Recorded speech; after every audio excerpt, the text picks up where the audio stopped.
everybody, and welcome to ABL Down on the Farm, episode 42, where we talk all things Dynasty baseball prospecting, but especially prospecting in the ABL, a 30-team Dynasty league with a glorious 20 spots per team for minor leaguers for a total of 600 prospects. In today's show, we're going to talk a lot about the J15 signing that is coming up. I hope you find it interesting. I often refer to the J15 process as my Super Bowl of prospecting, as folks who watch the show know before, from watching the show, I should say. I love J15s. I'm going to explain a little bit why I love them so much in terms of the first-year player draft. This year's crop, I think, has a lot of value, and I think there are a lot of the J15s, particularly at the top of the class, that are going to outperform or be better value than some of the other consensus first-round picks in the first-year player draft. So without further ado, I will jump right into it. And I've got a little presentation for everybody today.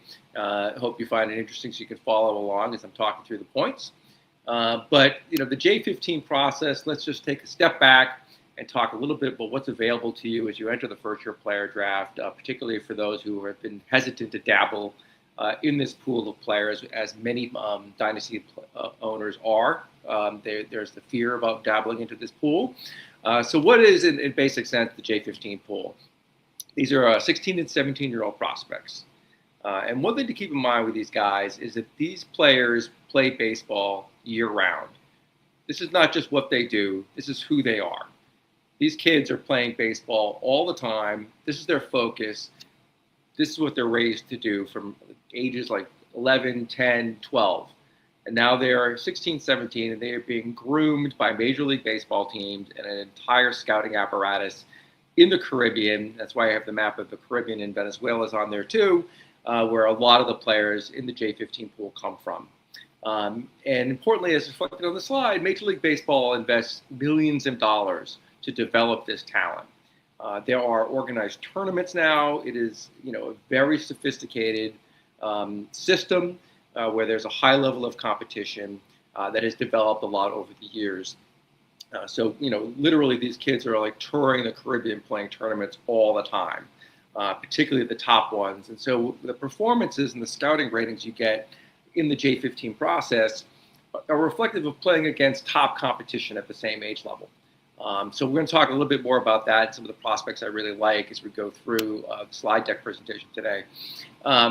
But before I get into the specific players that I wanted to highlight, and I'm not going to talk about all the players in the upcoming J15 because that would take quite a while, I did want to talk about just varying approaches to the J15 and some things that I believe that owners need to keep in mind and be, wary to avoid these mistakes that I see owners make when it comes to the J15s.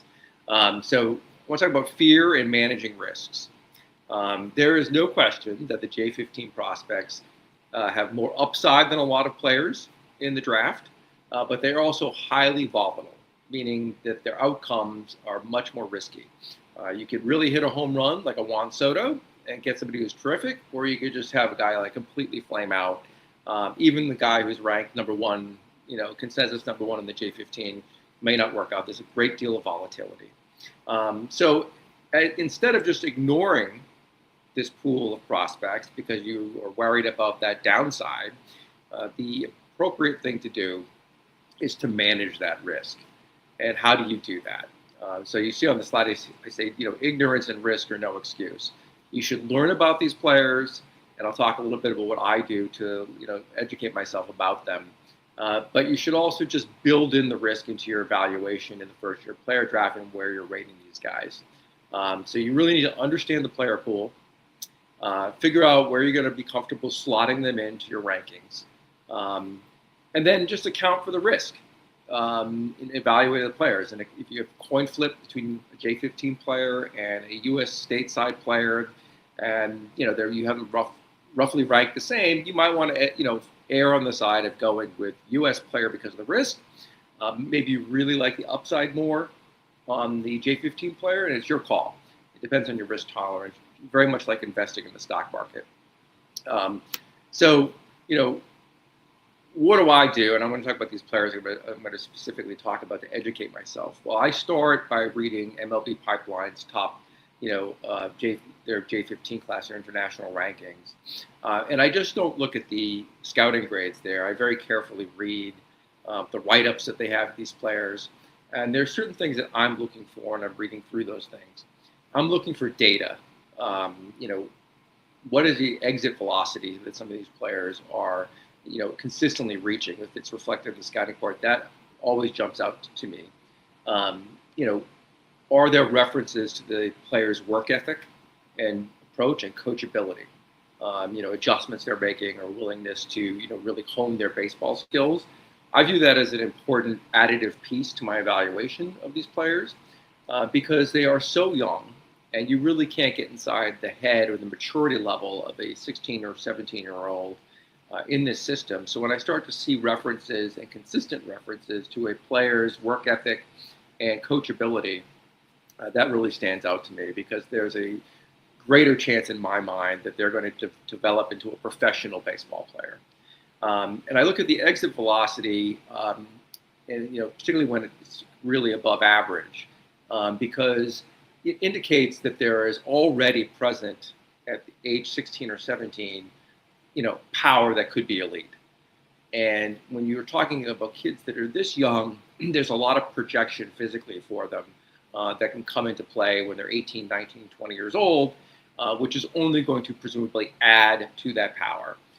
So sometimes the scouting grade for a power ranking or power skill will be in the 50 or 55 range, but when I start to see exit velocities of 110 miles an hour for a 16 or 17-year-old, in my brain, I'm thinking, all right, that 50 or 55 actually may be a 60 or 65. Again, a lot of risk. You don't really know where these young kids are going to project out to. You might think they're going to grow into a really bulkier guy. Sometimes it doesn't happen. Sometimes the kid doesn't go into the weight room enough. There's a whole bunch of risk involved in this, so you can't bank on it. But these are like little breadcrumbs that I look for when I'm starting to research these players. The other thing I look to is Baseball America's write-ups leading into the J15 process. And Baseball America publishes a very helpful ranking by player pool bonuses, like where they think these guys are going to get paid. And the reason I look at that is the teams that are investing a lot of money in a handful of prospects, the top 10 guys in the bonus pool, that's really an endorsement by Major League Baseball, who have spent a lot of time with these kids, and they get to know them personally, their mental makeup. They also get to see them play. And when you see hundreds of thousands of dollars being given to a young prospect like this, to me, that is a sign that there is at least a professional scouting system that has endorsed this kid. It's not a guarantee, but I definitely look at where they are ranked in the bonus signings. That won't be solidified ultimately until this Thursday, January 15th, but that is something I do look for. Also, Baseball America very helpfully has a write-up of each of the players. It's a short write-up, but you can again scan that, peruse it to glean information about the prospect along the lines that I was describing earlier. In other words, work ethic, exit velocity, data, coachability. Those are the things I'm looking for. I'm not looking at superlatives about like how wonderful the kid plays baseball and things like that. I'm looking for like really kind of like reading in between the lines is how I would describe it, to see really kind of what I can glean out about this player. So with those things in mind, there's one other thing I should mention. Right after the signing bonus process, J15, a couple weeks later, Baseball America usually updates their top 30 rankings per organization. And you will often find at that point, some of these J15s actually graded by Baseball America. A lot of people miss that. They're not looking out for that. And to me, that is a very important data point for these players. MLB Pipeline does grade their skills, but I trust Baseball America more. I think they have a better kind of grading system approach. They're a little bit more disciplined than MLB Pipeline. So when you have the top players then also graded in Baseball America, that's really valuable information going into the draft. And it'll help you kind of slot these guys in your first year player draft rankings. So with all that in mind, I wanted to talk about a handful of the J15s that I think really offer a lot of value in this year's first-year player draft. Now, notably, I'm not talking about Luis Hernandez, who is the consensus #1 overall J15.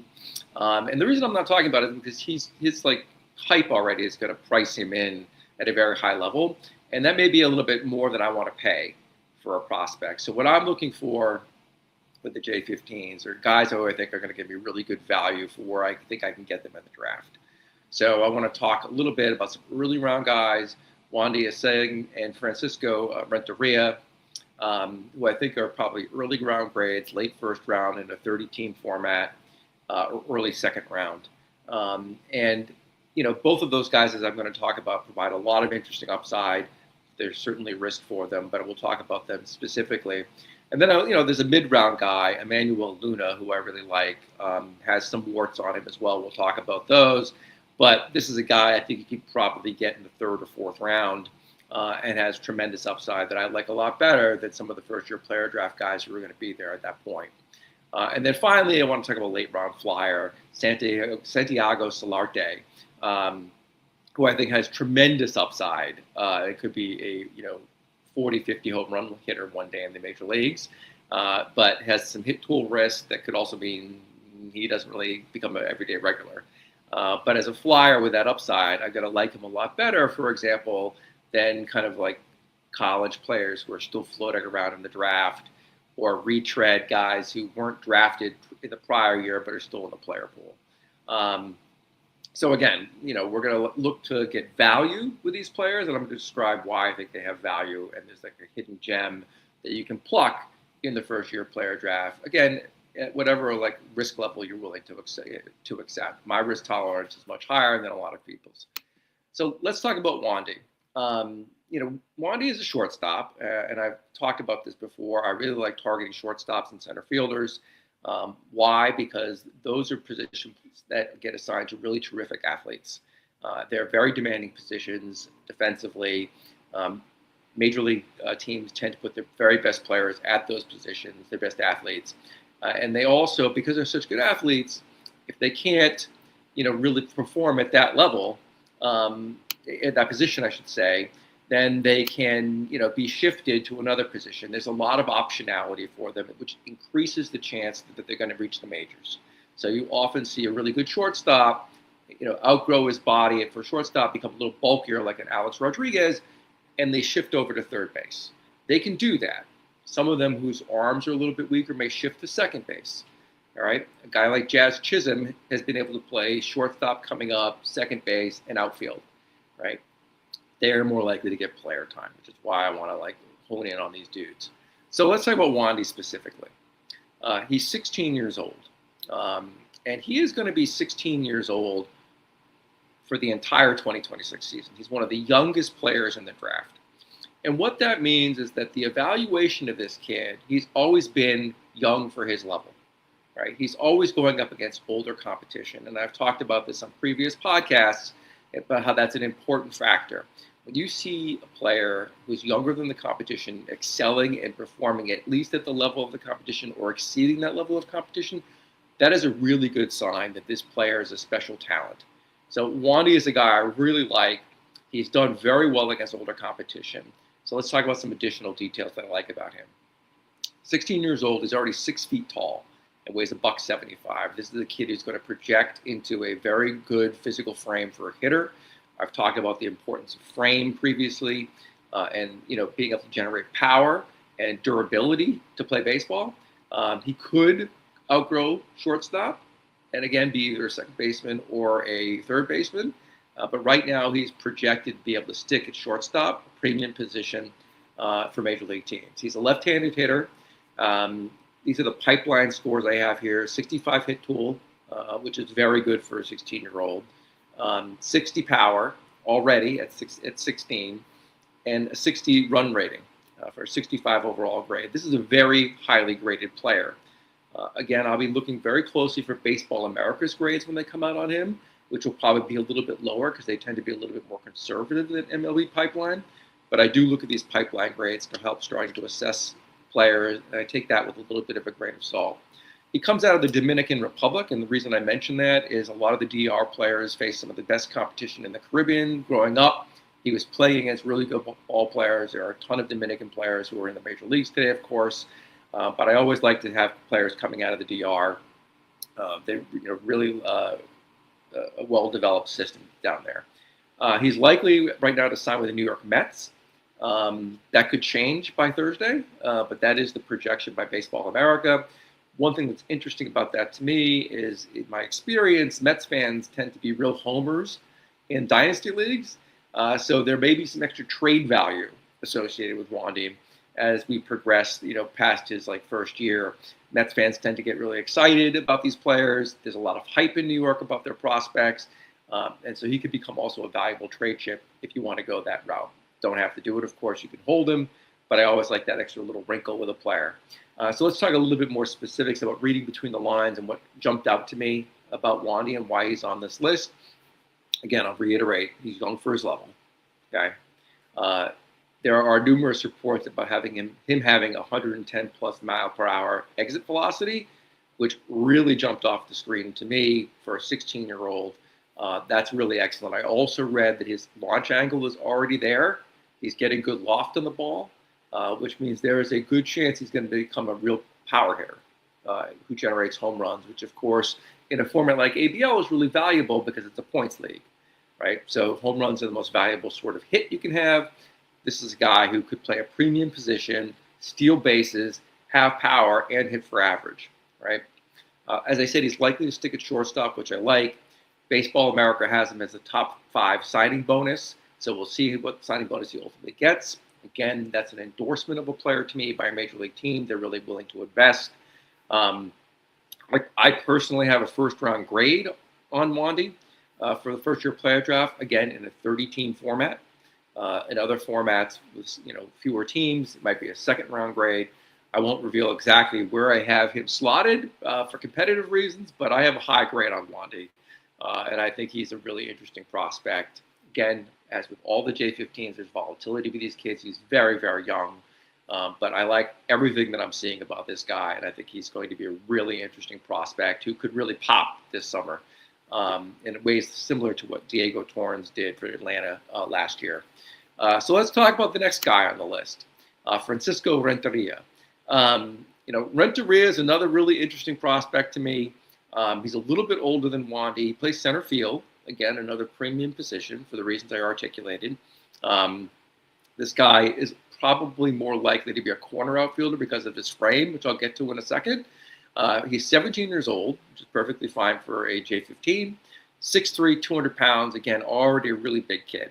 And there's projection there.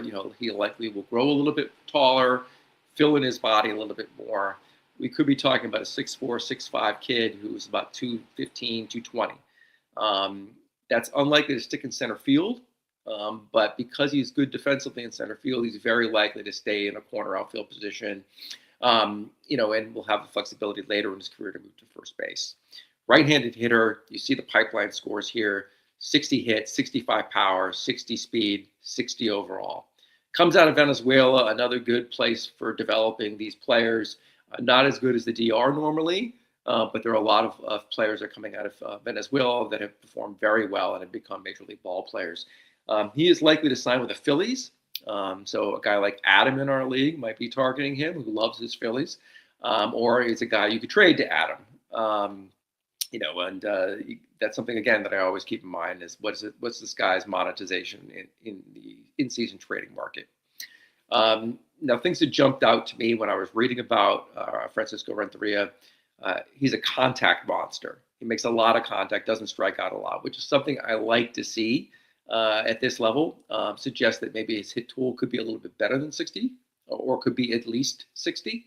And maybe he won't sacrifice contact for power because he already has the power. We'll see how that develops. There were a lot of Connor Griffin comps to Francisco Renteria, which of course you like to see, and it's exciting since Connor Griffin is like the consensus #1 prospect in baseball.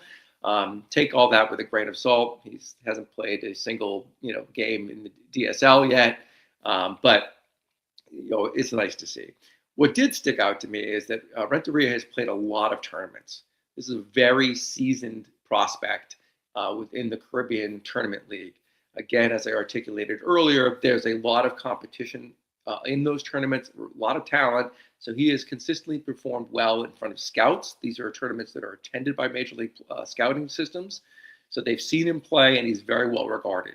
To me, having a lot of eyeballs on a prospect, professional eyeballs, is a big plus, and this kid has it. As I mentioned, he's likely to move to an outfield corner, which is fine, does diminish his overall value a little bit in my eyes. Baseball America has him also as a top 5 signing bonus. We'll see where that hits on Thursday, but it's always a good sign to have that. I have a first round grade, maybe early second round grade on him, again, in the 30-team format. You can adjust those grades depending on how many teams are in your league and the various parameters of your league. But a guy I really like, who I think is going to be a lot more valuable than some of the college players or even high school players that might be at the tail end of the first round or in the early second round. A lot of upside with this kid. So let's move on to the middle rounds. And this is where I think you can actually get a ton of value with J15s. And for a lot of owners, this is where they feel more comfortable drafting J15s because they feel that this is where they're willing to take on the risk. They don't want to risk a first round pick or a second round pick. But if you're talking about a third or fourth round pick, this is kind of the wheelhouse that people are shooting for. And Luna's a guy I really like in this area. He's 16 years old, again, young for the level, 6'2", 195 at age 16. This is going to be like a premier, physical specimen here, what we're talking about as a major league prospect. Right-handed hitter. His pipeline grades are 55 across the board, so not as highly graded as the players we already talked about. Baseball Pipeline has him ranked as the 16th best prospect. I actually have him in the J15s. I have him rated a little bit higher for the reasons we're talking about. He comes out of the Dominican Republic. I already talked about why I like that and the competition that he's grown up facing in the DR as a 16-year-old. Likely to sign with the Cardinals, which happens to be my team. Probably the most exciting J15 prospect the Cardinals have signed since Oscar Taveras. Really interesting kid. A lot of upside here. So let's talk about other things that I like about Luna. He's got good strike zone control and skill, which is something you like to see in a prospect who's projected to be a real power hitter. He's built like a tailback. He's got a very strong foundation, strong legs. So when you see that 6'2", 195, and his lower half of his body is really sturdy, that tells me that there's a good foundation to becoming a premier power hitter. And so love to see that. 2020 upside. Is a good base runner. Has good instincts on the bases you read about. We'll see how that develops. But this is, again, a guy who could generate a lot of points. And if you can get a guy like this in the third round or the fourth round, to me, that's a lot of upside at that place. He's a top 10 signing bonus on Baseball America, which is a tell to me. So remember, I said that MLB Pipeline has him ranked 16th, but he's still getting a lot of juice here being a top 10 signing bonus. We'll see what the Cardinals spend on him. We'll see what kind of endorsement there is for him. We'll see if the Cardinals actually sign him. Somebody else might swoop in and get him. So let's see what happens. I'm really hoping the Cardinals do sign him. I'll be very excited as a Cardinals player, but this is definitely a guy I'm targeting in the middle rounds. And for those in the ABL who have been watching, I acquired a 4th-round pick and a 5th-round pick to be able to kind of solidify the fact that I could get a guy like Emanuel Luna in those ranges. So let's see who the next player is. And this is like we're transitioning on to the later rounds. And I want to talk about Santiago Solarte. Solarte, by the way, I think I said Luna was ranked 16th. He's ranked higher than that. He's top 10 on the MLB Pipeline. It's Solarte who's ranked 16th, so I misspoke. Solarte is a really interesting guy to me. He's 17 years old. Plays shortstop, again, premium position. Although he is likely to transition to third base because of his size, which you can see, 6'5", 203. This is a big kid, and he's going to get bigger. Very unlikely to stick at shortstop, but could be a premier third baseman. 17 years old, as I said, left-handed hitter. You see his pipeline score. There's a real risk of his hit tool at 45, but 65 power already, 55 speed. So this is a good athlete, and he has the chance to be a real power hitter. He's out of Venezuela. He comes from a small town. One thing I want to mention about that, this kid has a real work ethic, and that jumped out to me. He comes from a small town. For him, this is his real meal ticket to get out and to make something of himself professionally. This is a kid who's a grinder, and you like to see that. And the write-ups of him talked about that element of his mental makeup, which I like to see. Likely to sign with the Marlins, who have done a really good job of identifying prospects out of the J15 process. They have a ton of them. They invest a lot of time down there. They have brought a lot of guys stateside early. They move them through the system quickly, and a lot of them end up reaching their team at the major league level. As I mentioned, there is some hit tool frame risk with Santiago. Now you have to factor that in to where you slot him in your draft process. To me, I'm definitely still interested in a guy like this, but you don't want to reach for a guy like this. You want to get him at the right spot in the draft, and that really is very subjective. What's the right spot for you? For me, it's probably higher than it is for you because I love these J15 players. I like taking the risk on them, but there are other things to really like about Solarte. One, again, he has 110 mile per hour exit velocity already. As I said, premium work ethic. That I read about both in Baseball America and in pipeline scouting reports. Huge upside. This is a guy who could hit 40 home runs in the major leagues. Again, real downside because the hit tool, but you're going to have a hard time exceeding the upside in the third or the fourth round on a guy like this. Top 50 signing bonus, so you want to temper your expectations a little bit, not like a top 10 guy. This is a guy, again, who the Marlins are chasing. And they're not known for spending a ton of money on these people, but they do have a really good knack at identifying diamonds in the rough, which is why I'm attracted to a guy like Solarte. I personally have a third or fourth round grade on him, depending on where things are falling in the third round. I'd say drafting him, but I did acquire a fourth round pick specifically to be able to get a guy like Luna at that stage. And again, so these are just like 4 of the guys that I like in the J15 draft this year. There are certainly a lot more that I like very much, including Luis Hernandez, who, again, is the number 1 overall prospect consensus for the J15s. He's also a shortstop. And I think one interesting observation I have from my draft prep is that the first-year player draft class is like very top-heavy this year, in my view. And then as you get further into the first round, there's a real drop-off, from my perspective anyway. And so this is a year where the J15s could play a more important role in the first-year player draft because the upside is really there. So if your risk tolerance is open, these are guys who could provide a lot greater value even early in the draft, earlier than people are comfortable drafting them. So be on the lookout for those opportunities, those buying opportunities to do that, and maybe taking advantage of owners who are a little bit more sheepish or uninformed about these players. There are a lot of owners who don't even bother researching these players, who just take them off the draft board entirely. And, from my perspective, this is an untapped gold mine that you can take advantage of in your first-year player draft by doing some research along the lines that I suggested or whatever is comfortable for you. There tends to be less information about these players available, so you really have to do your homework. I have trusted sources that I use. You may have your own.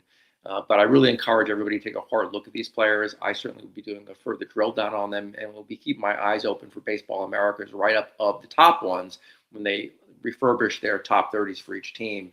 I'll be gleaning those pages for where these J15s slot in, and I reckon to say that they're going to be higher than some of the players who were drafted in college or out of high school last year. So with that wraps up the show. A quick preview of the J15 process. Hope you enjoyed it and found it informative.